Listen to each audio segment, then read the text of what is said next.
I realized that if I didn't give myself this mind space and carve out some serious chunk of time, that I may never think of that next big idea or know what my dream life even looks like. I'm Amy Jo Martin. Welcome to the Why Not Now show.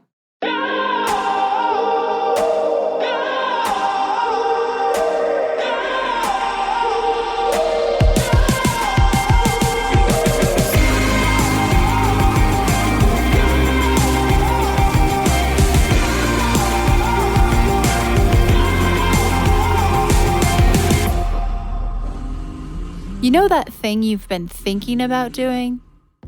Yeah, that one. Why not now? Have you ever actually taken the time to ask yourself, what's stopping me? Let's talk it through.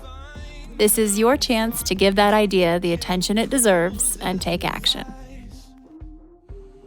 Each episode, I have a chat with a fascinating person, from entrepreneurs to athletes, celebrities, my parents, rocket scientists, and all walks of life. We talk through a critical time when they've asked themselves, why not now? We dissect that day or even that moment, step by step. Just let go.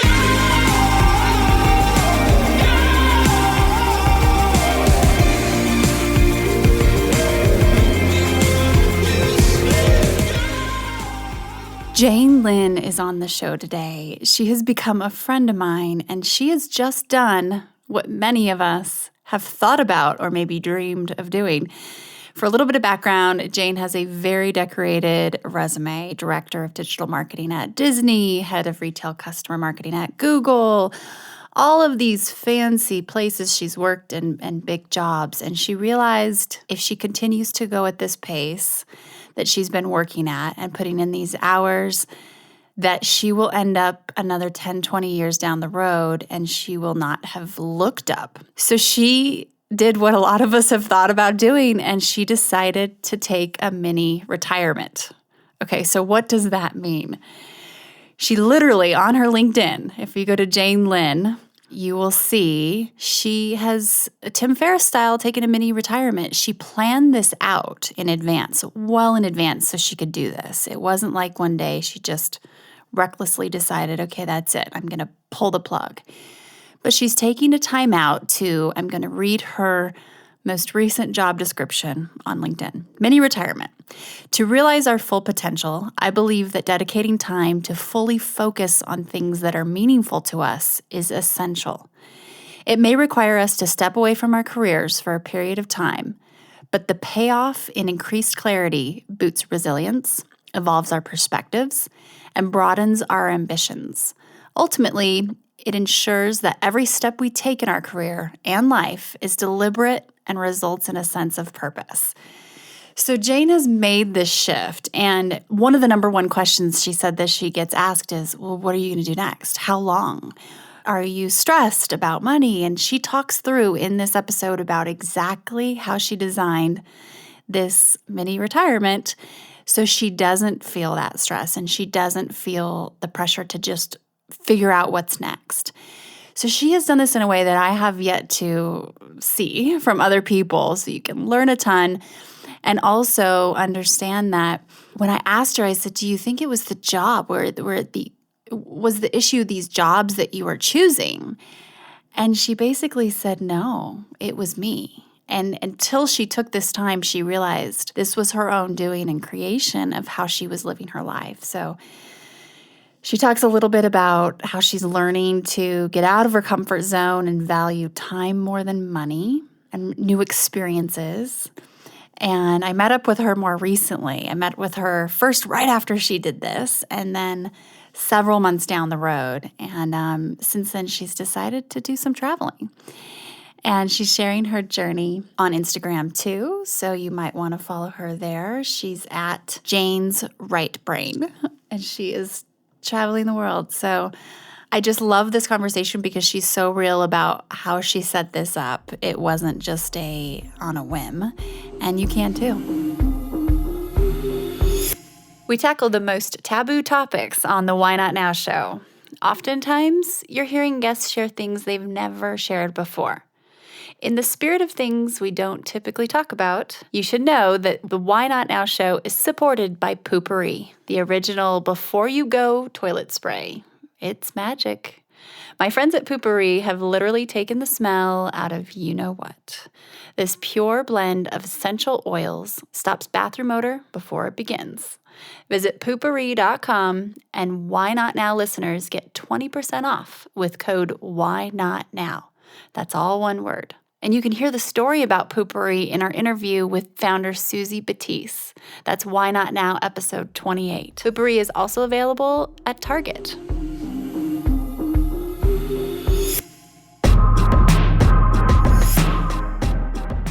Jane, welcome to the show. Thanks for being here with me today.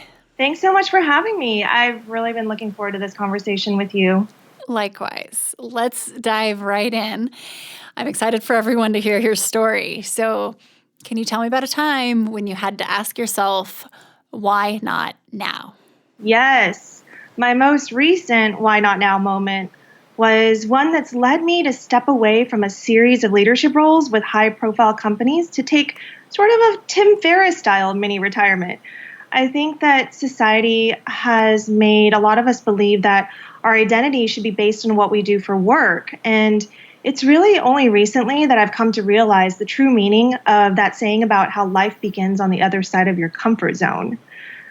I started my career in management and strategy consulting with one of the big four firms. And through working with a bunch of marketing agencies during that time, I decided that they were the ones having all the fun and I wanted to be a part of it. So I made the leap and went from a big name company to a small agency. Well, my timing was impeccable and I did so right in the middle of the 2008 economic downturn. So before I knew it, clients started to pull back on spending and the Los Angeles office was shut down. I had been laid off and it was like a rug was pulled from under me. It wasn't part of my plan. So I did what any terrified 20-something-year-old would do if they suddenly lost their job and immediately took the next job offer that I got, despite there being so many red flags. So like an unsuspecting bird who flies straight into a window, it happened again. I was laid off.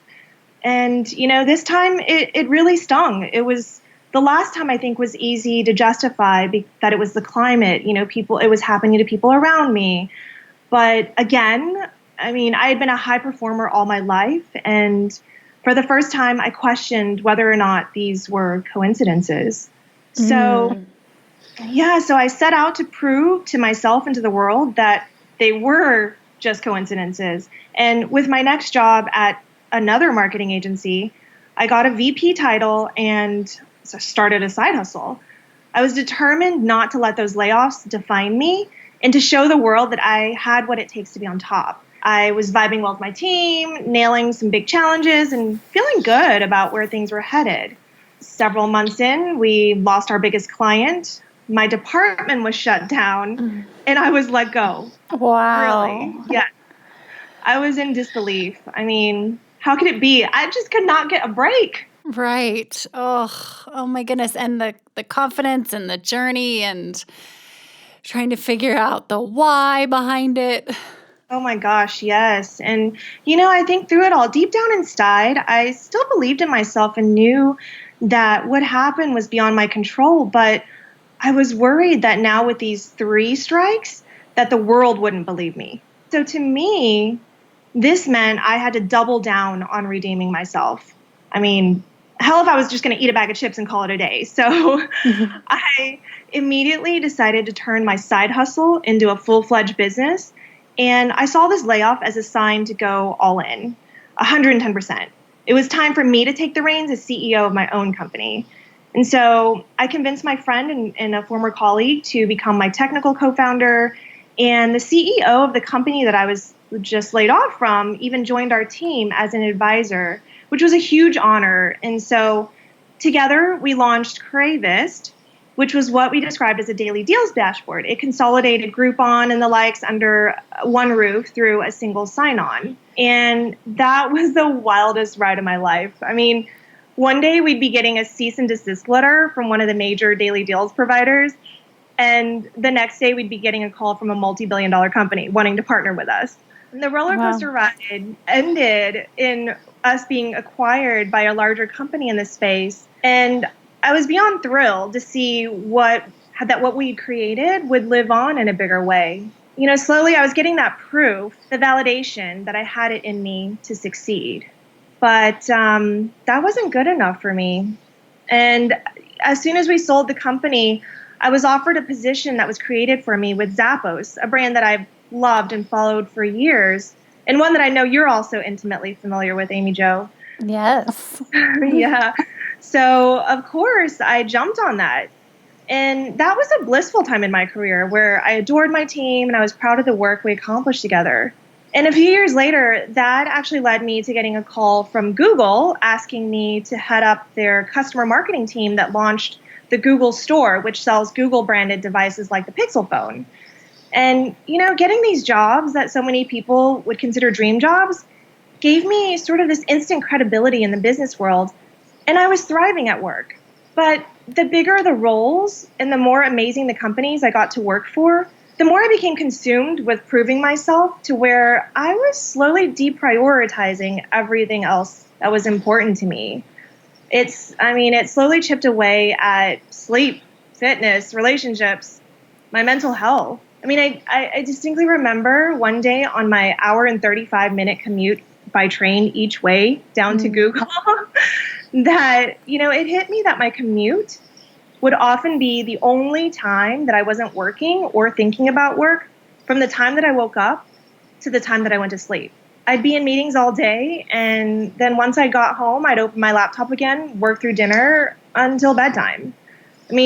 To no one's fault but my own, I had just let work completely take over me. And I was thriving at work, but not in other areas of my life. And, during these years, I kept thinking, okay, well, when I think of the next big idea for a business or a totally different path, then I'll be able to justify leaving my current path and pursuing it. But in the meantime, I'm just going to keep climbing this ladder that I'd gotten pretty good at climbing and continue to put away savings and investing my money to prepare myself for when the time came to go out on my own again.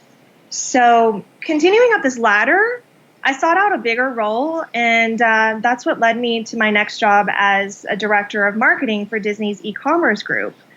And that's also where I had this most recent why not now moment. As I quickly fell into the same pattern of meetings and emails and work from the time that I woke up to the time that I went to sleep, I realized that if I didn't give myself this mind space and carve out some serious chunk of time, that I may never think of that next big idea or know what my dream life even looked like.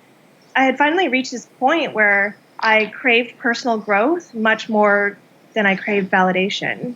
And, as scary as intentionally leaving a job with nothing lined up sounded to me, the more terrifying thought was me continuing down this pattern only to look back and realize that my life had passed me by.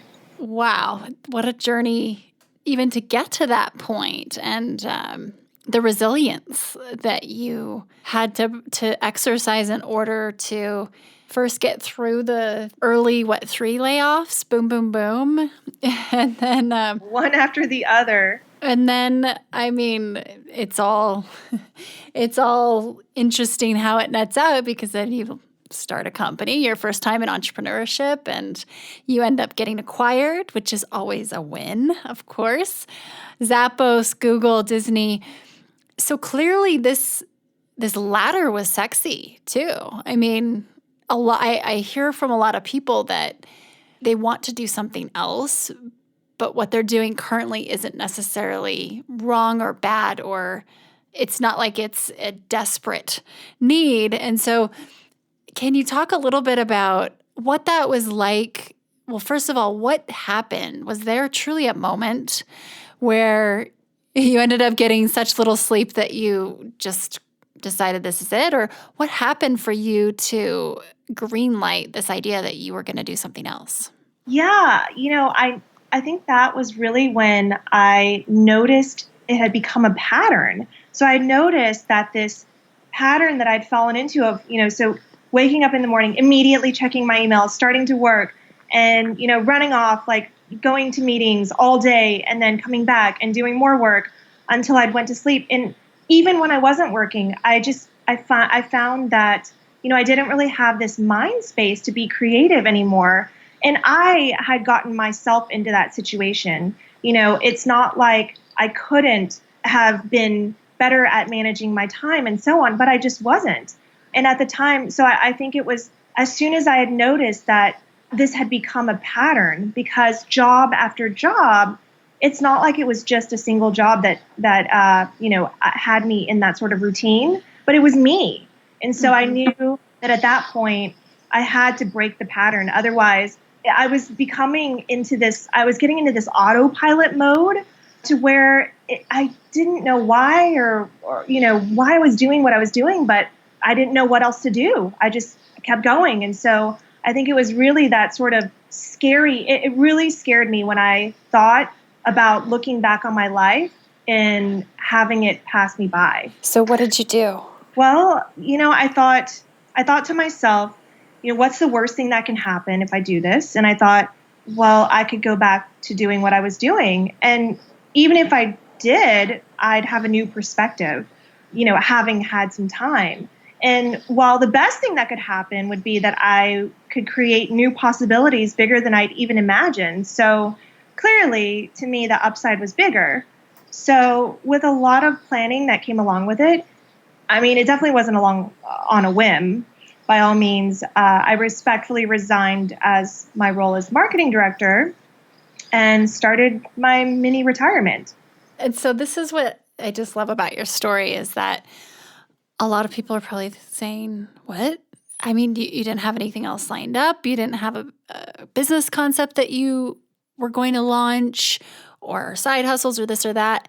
And so can you talk through how you prepared, more practically to be able to do this? And then also, what are you doing with your time right now? And what have you learned? So let's just start with the prep of this. Like, how did you make this happen?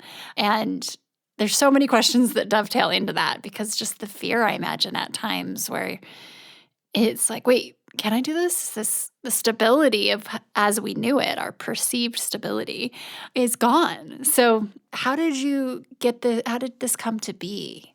How did you strategize for this? Yeah, I think some of that adversity earlier on in my career actually led me to shift my mindset into what I would call like a freedom mindset, because I realized that if I wasn't so tied to money, so, the more I realized early on in my career, the more money I made, the more money I spent, or the more I would commit to things, a nicer car, higher rent or mortgage. And so all of that just made me have to make more money. And so at that time, I shifted into this sort of freedom mindset to where I started to see time as money. And so when I thought of it, I would think, so oftentimes I would compare, okay, so I could say buy a new car, or I could have 6 months to a year off.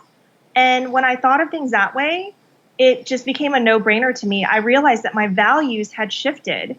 And, earlier on in my career, I was way bougier than I am now. I used to, really enjoy going to fine dining restaurants frequently. And I realized that over time, it just set the bar even higher and higher, that, I no longer really enjoyed this experiences like I did before. And so I realized that I didn't really need a lot of that.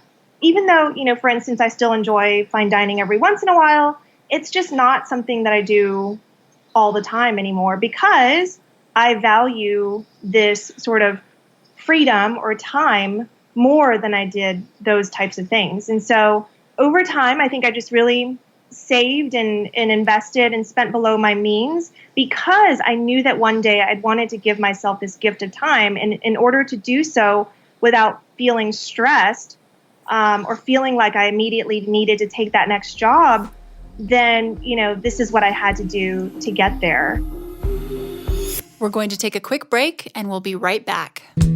Hi, everyone. If you are digging this podcast, please subscribe, rate, and review on iTunes. It just takes a moment and it means a ton to us.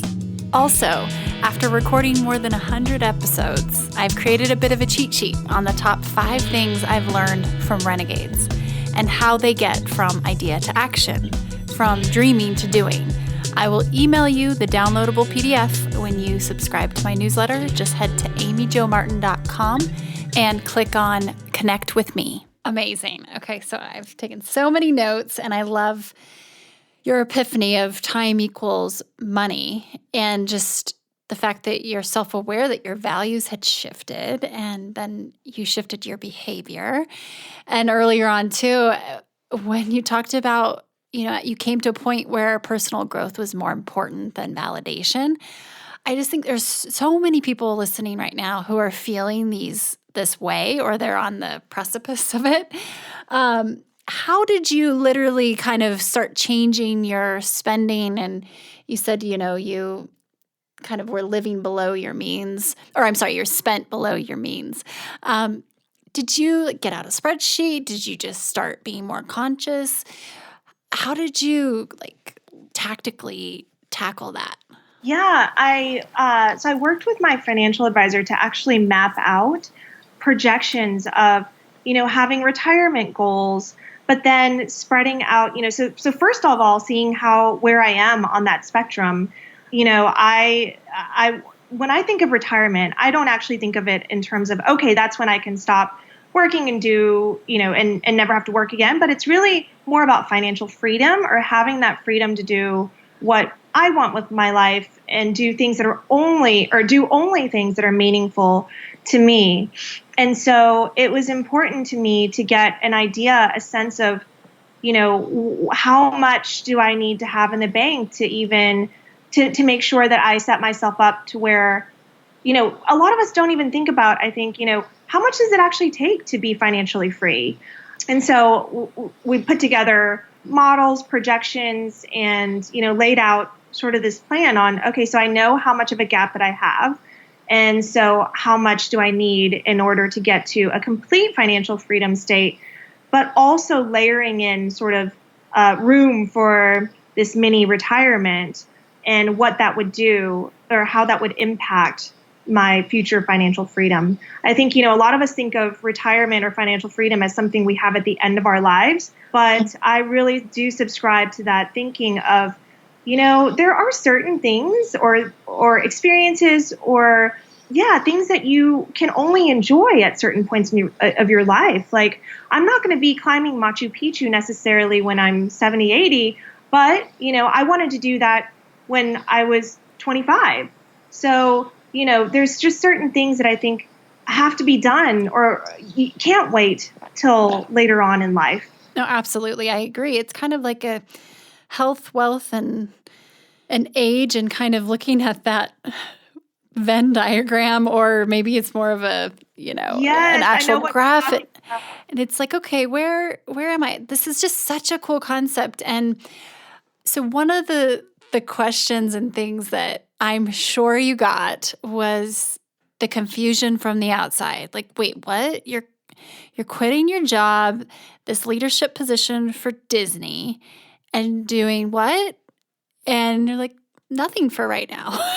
How did that conversation go? What were some of the questions, and how did you navigate it? And I'm sure it's still going, because how long ago was this that you made this shift? It was about 4 months ago. Okay, so this is still fresh. I mean, that's pretty new. So how did that sound to people, and what did you say, and how are you feeling? Do you even feel the need to have an answer?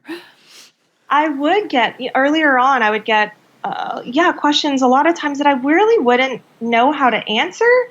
So after stumbling over it a few times, I just started to say, when people ask me, so what are you doing? Or what do you do? I would sometimes just say, I'm a lady of leisure, and, and just go into kind of the things that I'm doing now. And I think just over time, I've gotten a lot more comfortable with not feeling the need to justify. I think earlier on, I had to start thinking, or I felt the need to explain that, where I was going, like what business I wanted to start and so on. And while, yes, I definitely have new business ideas in mind that I'm currently exploring, but it wasn't like you said earlier, it's not like I had a business that's already in progress, like a side hustle.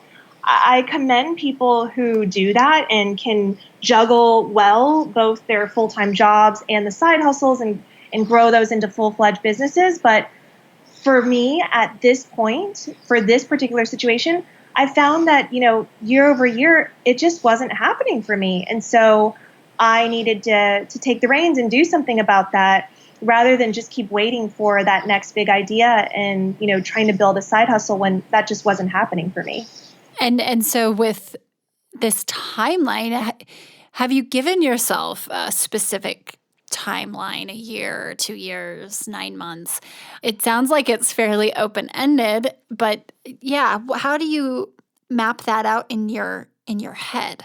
I have roughly laid out in my head by the end of 2019 that I want to be in a position to where I'm sustaining my lifestyle, whether it be that I've started another company and it's generating revenue, or that I'm back, or that I'm going to, or that I'm joining another company that I'm excited about. But that's very sort of a loose timeline that I have in mind, because I want to stay flexible enough for sort of things to take its course. There's so many things that have happened already that I feel like, new possibilities and serendipitous interactions are happening. So I know that a lot of this can change the course, but loosely I wanted to have, sort of this way of planning. And again, tying back to sort of the financial planning aspect of it, I thought, hey, 2020 sounds like a great year to make sure that, I'm at a place where what I'm doing, whatever it is sustainable for the future. And what have you been doing? Tell us about your days, like how you've been spending them and what you've been up to. I think having craved personal growth and inspiration for so long, I've unapologetically spent my days relishing in things that are meaningful to me. Like I've just completed a 6-week fitness challenge where, I've committed to a fitness routine, a clean eating lifestyle, and I've explored new business ideas that I had, that had been on the back burner. And I've met so many inspiring people during this time, including you, of course. Yeah. And I've worked on building even stronger bonds with my family by doing things like, I took my mom on a 12-day nature trip through Banff and Yellowstone. That was a first for us. I think these types of mini retirements allow us to realize our full potential, and it sets us up to be successful in whatever we do next. I love that you are not giving yourself too many guardrails at all, and it's just refreshing to know how open-minded you've been able to remain throughout this process, the 4 months, but also going into it and preparing to be. It was huge. It's like a phase of curiosity, I imagine, too, where you're exploring what it is you like. And I know I've spoken to people recently. I did a post the other day on Instagram about this concept of having play goals. A friend of mine brought up this notion and concept of play goals. And someone had commented and said, I don't even know what I like to do anymore for play because they never get a chance to, or they don't carve out time to do that for themselves. And so was there an exploratory phase where you're like, what is it that I like to do? Were you kind of out of touch with that? Or was the list already there? You're like, I want to do this and explore that. I love the concept of play goals. And there's definitely a ton of hobbies that had kind of, gone to the wayside that I wanted to pick back up for sure. And tons of things that I'm curious about. I sort of, started out doing those like ramped up in photography because that's just something I enjoy doing, and learning about meditation, like having you introduce me to transcendental meditation, which is now a practice that I'm incorporate it into my daily routine.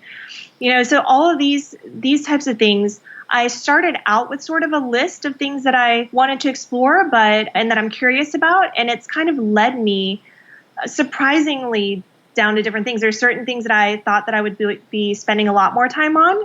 And then other things that I have kind of, taken me by surprise. And I think a lot of it is really based on, because I'm in this space now creating new possibilities, the types of opportunities that have come my way have now been a completely different set of opportunities that wouldn't have occurred in my previous mindset. And these are sort of the new points of validation for me that I'm on the right track. For instance, a friend of mine who works for a major airline decided to give me a pass that's going to give me access to unlimited international flights for all of 2019. Amazing. I mean, for someone like me who loves to travel as much as I do, it's like winning the lottery. And that's just not something that would have happened while I, didn't have the time to do all of this. Sure. That's amazing. That's like a huge, perfect timing, perk, and benefit of your mini retirement. So I've had this question kind of rolling around in the back of my mind, and I think it's because I'm also reflecting personally to being kind of in a similar spot where I knew I had to depart in order to get the mind space. Do you think you could have done, or you can always go back to the latter, right? You know that. But do you ever wonder if you could have adjusted your behavior and schedule while still working for one of these big brands and found a balance that you were happy with? Or do you feel like, no, you had to completely leave? And is that a personal discipline thing or personality thing? It's just kind of a question that's been rolling around in my head, for people who have made that departure and seen another side. That's a great question, because I've asked myself that as well. And knowing what I know now and having taken this step back, I realized that if I wasn't so consumed with this path of redemption and proving myself, that I might have done a lot better at balancing and not letting my work consume me. I think that that's one thing that I've learned through this experience, that, going back, even if I do join another company, I'm going to be so much better positioned to find that balance and thrive, along both business and personal. Oh, that's so valuable. Thank you for sharing that. It's you wouldn't have been able to learn that, though, without this process. So it's all relative, right? Wow. So some rapid fire questions for you. All-time favorite book? It's so hard to pick just one, but the first one that just pops in my mind, I would say Lean In, because I found it so relatable. And Sheryl Sandberg is one of my favorite role models. And I just think that, with all the amazing things that she's done in her life and all the adversity that she's had to face, it's really about how she's addressed or reacted to those situations that makes her such an amazing person. And so I really enjoy what she writes. Good call for sure. What keeps you up at night? Well, right now, not too much, given that I live a pretty stress-free life right now. But the times that I have been kept up at night really have been over important relationships.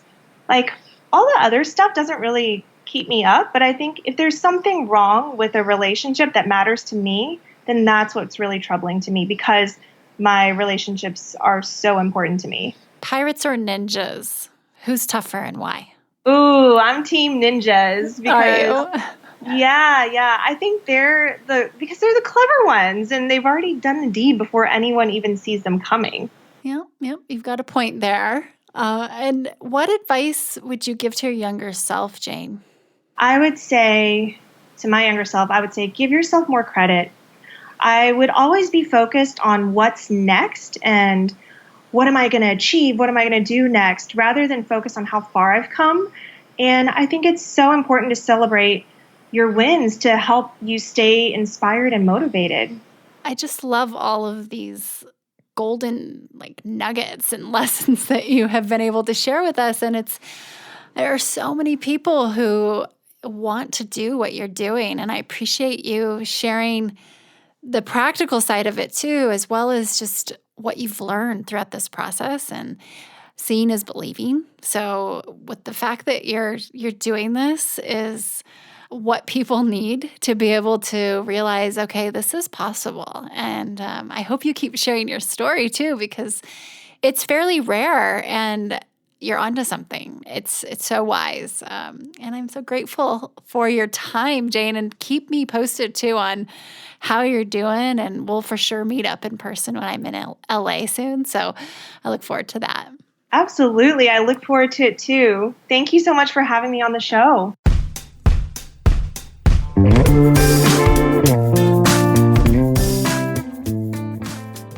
Hey everyone, thanks for listening to the show.